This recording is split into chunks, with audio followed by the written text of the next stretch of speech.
Dalam sebuah hadis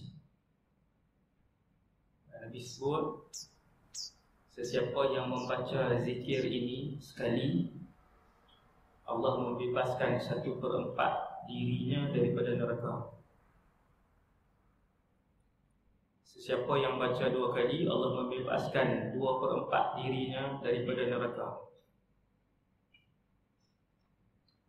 Siapa yang membacakan zikir ini, kata Rasulullah, 3 kali, Allah membebaskan dirinya 3/4 dirinya daripada neraka.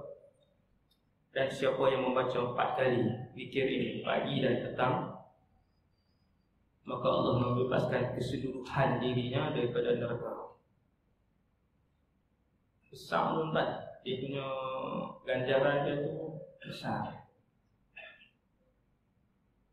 iaitu Allahumma inni amsaytu ushhiduk wa ushhidu hamalata arshik wa malaikataka wa jami'a khalqik annaka anta Allah la ilaha illa anta wahdaka la sharika lak wa anna Muhammadan abduka wa rasuluk.